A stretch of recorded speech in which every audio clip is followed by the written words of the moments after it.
For me, I think as a country we have many problems, but the most critical is our inability as a people is to unite effectively against the common vices. We have a progressive constitution which the leadership that is in place has not been consistent in terms of implementing it to the letter. So we have instances whereby the government of the day is unwilling to basically implement the constitution and follow some of the guiding principles the constitution provide. Then on the other hand, we have a population that is unwilling to basically participate in the constitution implementation journey in terms of actually reading the constitution and understanding. So we are here to internalize the good words of the constitution in such a way that the leadership that is in place finds an easier way of, in terms of not following what the constitution says. So I think as a country, if you were to move forward, first of all, you must be able to read the constitution and internalize it, and then develop courage to be able to stand in terms of actually protecting the constitutions. So we must linda the Katiba because even if you read through the articles, they are very progressive in nature. But then again, we have not moved from that situation whereby we don't actually conceive the power of the constitutions. So for me, I think if I were to prescribe what we can do as a country is basically we need a strategy of moving forward. The citizen must understand that it is the leadership in place that is unable to move forward in terms of implementations. So is the problem the leadership or us as voters? The problem is both leadership and the population, because we have leadership. We elect leaders, so basically we choose the kind wrong of leaders. So for us, I think the problem starts from where we are. We don't choose leaders of integrity. That is why they are unwilling to implement the constitution. But then again, even if we choose these leaders, we have no capacity to hold them to account. So they just steal as they wish, but we don't actually hold them to account. So I think that is actually lacking. When there is scandal of corruptions, so you find that as a people, only the few are able to register their disappointment. So you find that when there is a protest for, let's say, money has been stolen, we don't come out in numbers. It's only a few activists or concerned citizens who normally participate in protest. So if you are, as a country, if you are able to mobilize enough, and when there is an issue of corruption, and let's say we have like 10 million people coming to the streets, we can't be able to change things around. Yeah, but why is there so much apathy? There's apathy in public participation, there's apathy in voting, there's apathy in going to protests. Mm-hmm. I mean, why do you think there's such a situation? I think there's a narrative that leadership cannot be able to change things around. So we feel hopeless. So we feel that even if we do anything, things might not change. So you find that people are actually giving up. They say, if you have, actually the narrative out there is that if you get a chance to steal and be successful as an individual. But there is no that aspect that says, can we actually organize and try to provide solution to the many problems we have? So that is lacking, that is totally lacking. And then we cannot connect what is happening to us with the leadership in place. I think there is no that connection that if there is lack of access to healthcare or education or infrastructure, is actually the leadership in place, but there is no that connection. So that is actually the problem, because if you cannot connect what is happening with the leadership in place, you cannot be able to provide the solution. Yeah, but as voters, we have this notion of hauna kakitu, so we can't elect you. Mm-hmm. Is that a good or a bad thing? Actually, that is akin to shooting ourselves in the foot, because you want to elect somebody who seems to be wealthy. You don't know the process of how he acquired the wealth. No, the thing is, tukimchagua atatusahau ataenda. So afadhali the only time we can get their money is now to benefit from them. What would you say to that? And the majority of us think that is short-lived, because if you are given 1,000 shillings today, that 1,000 shilling will not last you a week. With the current state of economy, you can just purchase 2 things and that money is over. But then again, how do you live for the next 5 years? Because you actually, somebody gave you a bribe and then you voted. It means you sold your right to choose a leader who can be able to work for you. So when you do that, for the next 5 years, the leader that you have given your vote on the basis of money will not be able to assist you. So we have that perpetual cycle of recycling leaders. So we vote you for 1 term. We say ameiba ya kutosha. So we now want to vote in another thief. And then the cycle continues. But we will not actually realize development, because the people we are electing are actually paying for that vote. So they feel that they actually purchased their way to power. So it is now their time to recover the looted money, the money they used during the campaigns. Okay, finally, let's be hypothetical here. If Vincent yourself, you are elected president tomorrow or today, what will be the first thing you'll do when you're in office tomorrow? First thing. I think we operate on a situation whereby no structures are functioning. So I think as a leader, what you need to do first is to have the structures. So the structures that you need to put in place to be able to...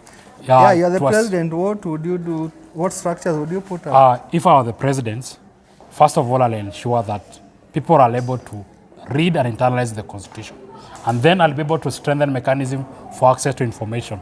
If there is a program that is being done by a government, I'll ensure that people have a bigger chance to say. I'll even go the Makueni way, whereby you actually, when a contractor has been given a tender to construct a road or any other facility, I'll give the citizen a chance to be able to audit and give okay for us to be able to pay that person. Because the wananchi will be able to see that building was actually constructed in a way that is can be able to provide help. And that is the first instance of integrity, ensuring that there's accountability in how we expend resources. So I'll give my citizens a bigger say to say in issues of development, to ensure that where we lose money in terms of corruption, we'll be able to curtail that. So in that way, we can be able to stop many of the corruption that is happening. So for me, it's actually putting the structures in place, because currently we normally lose about 600 billion every financial year. That's a lot of money. So if you're able to stop the loot of public resources, we're able to move forward as a country. And that means giving the citizens actually a chance to be able to interrogate the development in their own locality.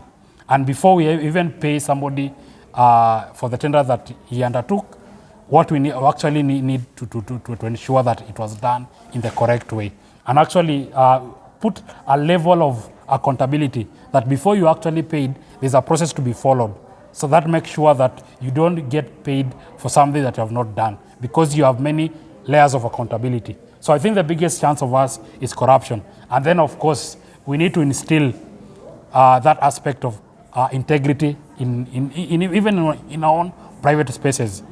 Because even if I eliminate corruption in public place, what about the corruption in private spaces, whereby when you are actually, you find somebody, you are a businessman, so you try to cut corners for you to actually earn a profit. So you sell counterfeit goods, you sell things that are substandard, and that is something that is ongoing in our country. So we need to ensure that we have mechanism to be able to ensure that we are actually accountable in a way we live in our public and private lives. So do we as Kenyans get the leaders we deserve, or we deserve the leaders we get? It depends on how you interpret, because when you vote in a leader who is corrupt, it was you put that somebody in power. So actually, whatever that person does, actually you deserve. So if you vote in a corrupt leader, expect corruption to happen in public spaces. So for us, I think it is actually clear. We know what to do, but actually we fail to implement that. Because every time there's an election, we vote along tribal lines.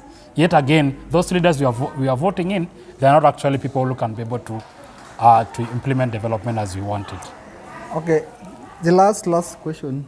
You are very known for fighting corruption. Do you really think corruption can be eliminated in Kenya? Yeah, we can win this war. How? It is about, I've said, and I'll say once again, it's about the system. Because there's people who, you need to understand the culture of corruption. There's those people who steal because there's an opportunity. And there's those steal because they just want to have good things. That they don't. Yeah, it's basically greed. So if you put system in place, you can prevent people who steal because there is a chance to steal. So if you curtail that in public places, you'll not have leaders actually stealing because there is no chance to steal.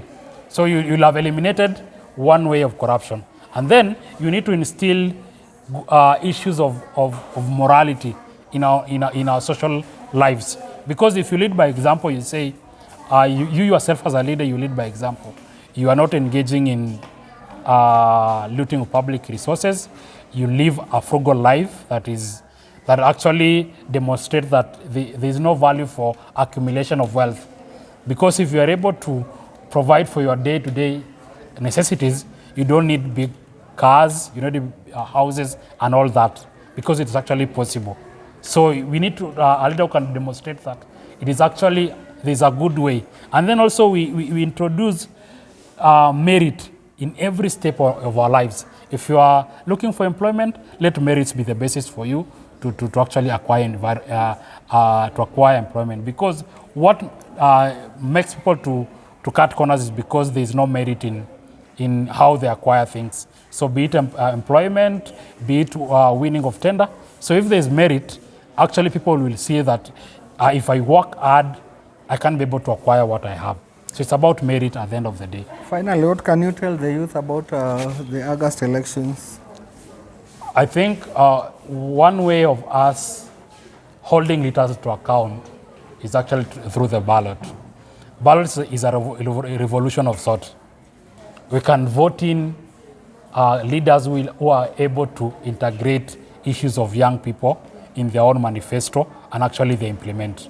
So for us, it's about identifying a leader who will be able to provide, to work for my interest. Because as a young person, you'll vote for a person who is actually able to put mechanism for you to prosper as a young person.